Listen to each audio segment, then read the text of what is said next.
Hi, I wanted to do a quick video on how I made my guitar buffing machine. What I did was I had my bandsaw, which is over here on the other side. I had already had the stand on it and a half horsepower motor mounted to the stand, so I figured I wanted to make a modular buffing machine.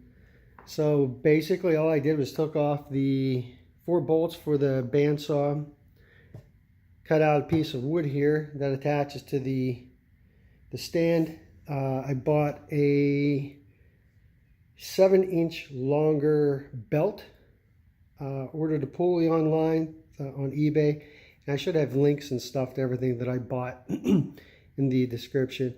Got the pillow bearings, bought those from Amazon. The 5-inch pulley came from eBay.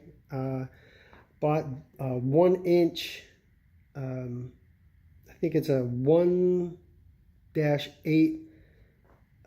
threaded shaft. I think, I can't remember, it was like 20 bucks, I think. The whole thing was pretty cheap. Got the nuts from Ace Hardware for maybe 2 bucks a piece. This is actually a locking nut. Didn't realize it. I bought it from Amazon, but it worked out really well.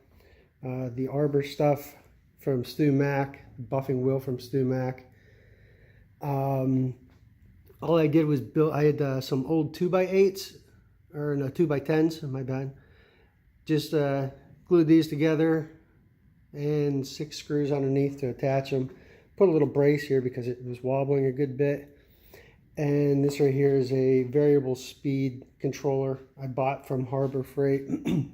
It's set to, it should be between 900, around 900 RPM, I think is what it should be based off of the RPM calculator. I've got a 2-inch shaft coming off of the motor and a 5-inch shaft here. So it says it should be around 900. I haven't measured it yet. Yeah, I can. If it's too much, you know, it's variable speed, so yeah, I could turn it down if I'd like. So far, no issues. I only have the one side on, so it wobbles a little bit more than it ought to. I'm going to go ahead and add the other side here. I haven't done that yet, but I will. But it works pretty good. No complaints. Quiet, doesn't shake too bad. Yeah, I'm sure you have people complaining, yeah, you need to have a guard or something on there. Yeah, okay, whatever, because belts pop off all the time.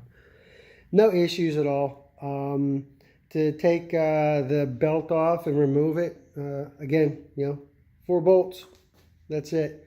And then I can put my bandsaw back on and set this guy to the side. That's all. Total cost, I think, was under $100, so worked out pretty well.